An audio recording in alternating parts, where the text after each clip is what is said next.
Hey everyone, today we are here to look at Joseph's new book, How to Read Guitar Tablature. Now, my students come to me often and they say, Simon, do I need to learn how to read standard music to play the guitar? The answer to that quite simply is no. Is it going to massively help your career as a musician if you can read standard music? Absolutely. But for me, a more fundamental skill, excuse the pun, is to be able to read guitar tab and to be able to understand the techniques that guitar tab represent in guitar playing. And we've got some backing vocals from my dog today, we're outside, so you'll have to forgive that. So today we're going to have a look at some of the major chapters in here in Joseph's book and what this book actually covers. So the introduction talks about the difference between standard music and tab, and how tab is represented on the guitar. So quite clearly we have 6 strings and frets, and those are represented in tablature. We have the strings E, A, D, G, B and E, or Eddie 8 Dynamite, Goodbye Eddie. Okay, that's how I teach my students.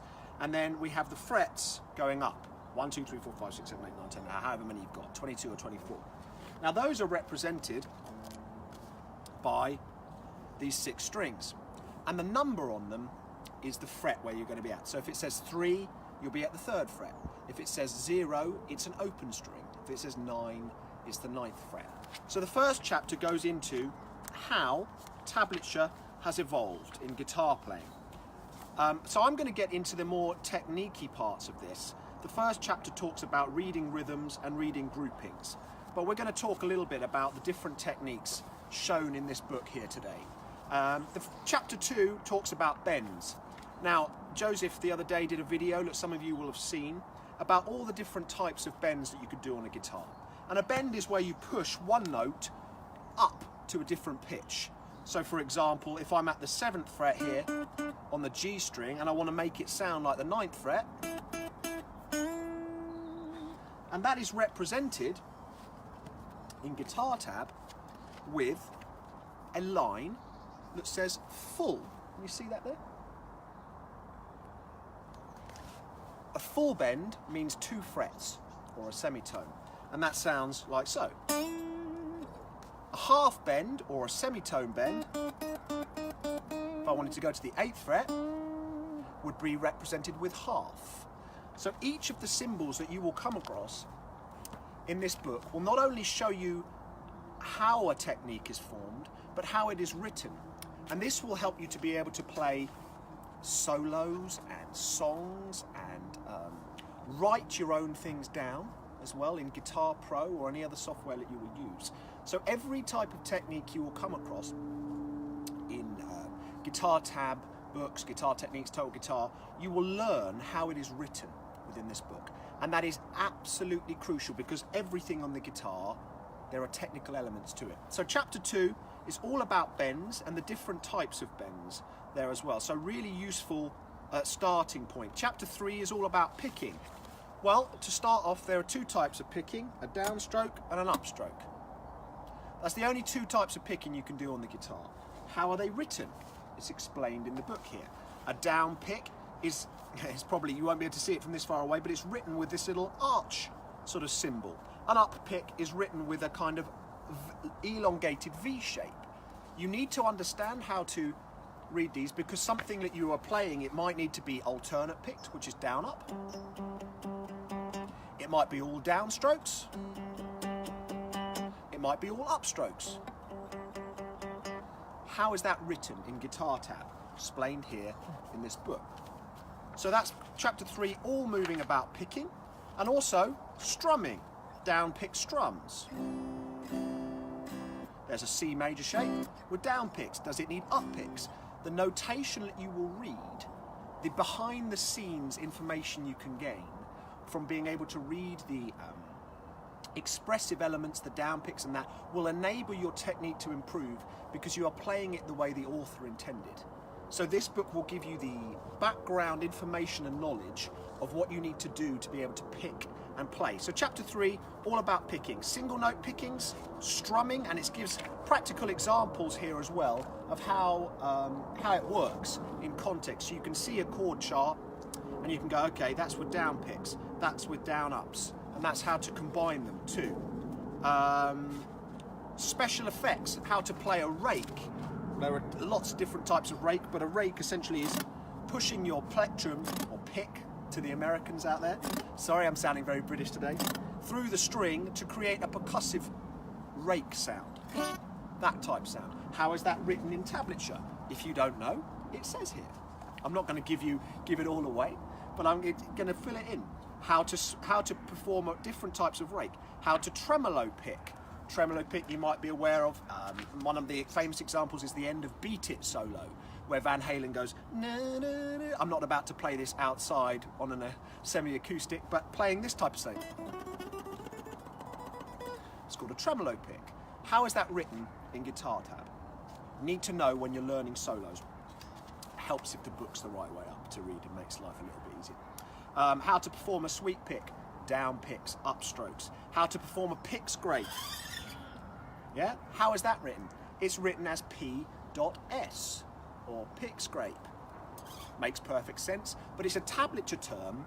But once you know what that means, you will go, I understand what the artist is getting at when they are writing that there. So, lots of different types of picking techniques. Chapter 4 is slides. A slide is where you pick a note and you slide to another note. It's not rocket science. There are two types of slides. An up slide and a down slide. They can be different lengths and they can be different parts of the guitar, but like picking, down, and up. Same type of things, but how are they written? On a page. How is a down slide written? Now, there are slightly different types of slides because you can write out where you are sliding from. For example, if I'm sliding from the 7th to the 9th fret on the G string, and I want you to know where to slide from, I would dictate slide from the 7th fret. If I wanted you to do a bigger slide and you can slide from anywhere, they sound very different. So there's from the 7th fret, here's from the 2nd. Wearing sunglasses out here, so not as easy to see and play. But the way it's written is different. And when you are studying a solo or a pattern, you will find that sometimes they are written in different ways. And Joseph's gone into detail here to explain the different ways that slides are indicated and in guitar tab. So slide chapter's quite small really, but slides are one of the most creative techniques. If you want a real masterclass in slides and you're quite familiar with using them already, check out the track Waves by Guthrie Govan and you'll be there till Christmas, but you'll have a good fun time learning it. The next chapter to look at is Hammerons and Pulloffs, which is referred to as legato. A hammer-on is where you pick one note and without using the plectrum again, you hammer to another note. Pick, hammer. Pull-off is the exact reverse. You pick a note, you pull down. So you're getting two notes for the value of one pick stroke. How are they written? How are they combined? For example here, in example 5F, I need a music stand out here really, Joseph's done a simple Stevie Ray Vaughan pull-off example in E minor pentatonic.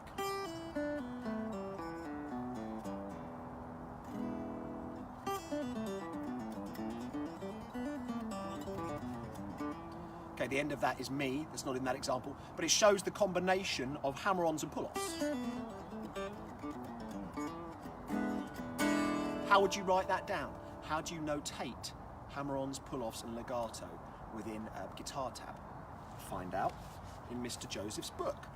Different types of legato, different types of how to perform a trill. A trill is this. Yeah, lots of examples of that. Yngwie Malmsteen uses it in Rising Force.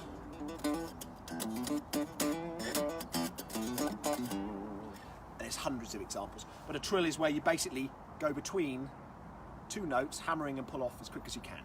How is that written? It's written with a TR above the notes for, you guessed it, trill. It's not rocket science, but it is useful to be able to see, because then you'll see TR, trill. What does that mean when you're referring to your guitar tablature? Tapping. How do you perform a tap? Who's the tap master? Eddie Van Halen. You basically are using your fretting hand to perform hammering into a note from nowhere. How is that written in tab form? With a T. You need to know that. You're learning Eruption by Van Halen, or you're learning, I don't know, Midnight by Satriani. Where are the T's? That will dictate where you're tapping and when. Very, very important that you not only, when you read your tab now, you look at all the letters and all of the slight articulations for you to be able to play your solos crisply and clearly. So that chapter includes tapping. Dynamics. Palm muting. What is a palm mute? It's basically where you lay a karate chop, the end of your guitar here, you drop your plectrum into your swing chair as an absolute option. We've got the dog joining us here, carving out holes. Maybe I'll get extra points for a dog meme. But a palm mute there as well is on the edge of the guitar, and then you're laying your hand very lightly across, and you get a different, instead of letting the strings ring out, you get a muted sound. How is that written?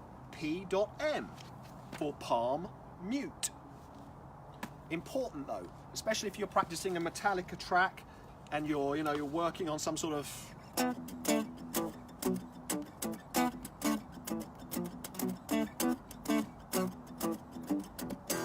sounds very, very different to this. They're both important, but that is the sound of palm muting. How do you write it down? As I said, PM. Different types of dynamics. Let ring is another one. How's that written down? Let ring. There's a button, and then you will extend it out for however long you need it to let ring. It might be 2 notes. It might be the whole bar. You extend it out. Let ring is a type of dynamic. Again, accenting one different note.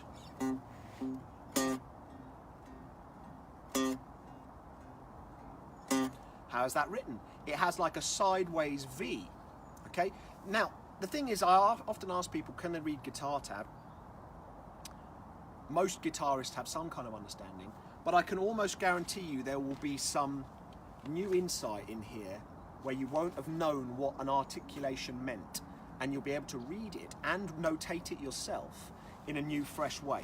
So there's articulations and dynamics, goes into more detail about the different types of dynamics, goes into the Latin terms, pianissimo, quiet, all of those, up to crescendo being getting louder, etc., etc.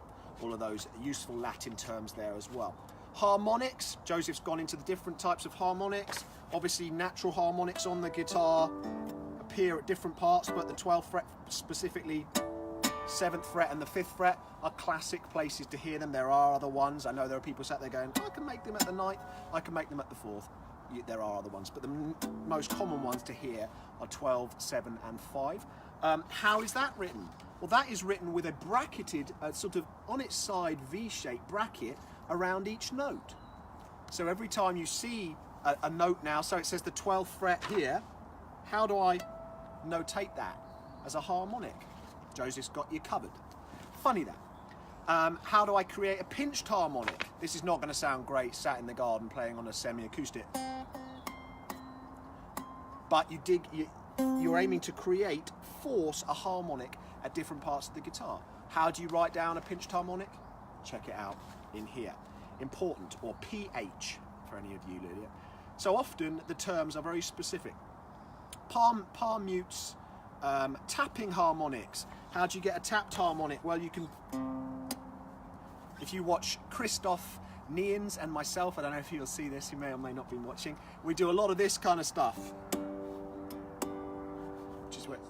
Oh, you are watching, Christoph. Hey, dude. Little tribute there to my main boy. So if you're playing a G chord, this kind of tapped harmonic is where you're aiming to hit different types of natural harmonics while you're playing down a chord. So tapped harmonics are quite fun. How do you write that down? Check it out in Joseph's book. Anyone who's guessing TH. Tapped harmonic. It is not rocket science, people, but it's useful to be able to know all these terms. Using a whammy bar. I don't have one here right now, so I'm not going to demonstrate that. I'm not about to do dive bombs out in the middle of the garden, but woo! How do you write that down? W bar, and then it shows you how far to depress the bar that you are using. Gargles, they're quite cool sounds. That's where you pull the tremolo arm or whammy bar round, you hit the end of it as you strum a chord, and it goes and it makes a gargle sound, and that's represented here in his book with a big wavy vibrato line that says gargle. Right? I've never actually seen the term written there with gargle, so that one's new for me, and I've been teaching this for years, so there will be new knowledge for you here. There are ways to direct your playing and ways to put it all together, ways to work on finger picking and other different bits in here as well, and the notation for all those different bits. So, to wrap up here today, this is Joseph's brand new book, all about how to read guitar tab, but also how the techniques are used in practical modern guitar applications. And it's great. I've learned just how to show students things in a different way, how to present information in a different way. So go and check it out. There's various links. If you go on the Fundamental Changes site, you'll see it, but I will post a link. Obviously, I'm hosting this right now, so I can't post myself, but I will post a link later on after this to the new book. Check it out. Please leave a review on Amazon if you like this book, because that is how we are able to see that we're legitimate and people are enjoying our books. He's done a great job here. Thanks for watching. I appreciate your time, and we'll see you again soon. Take care.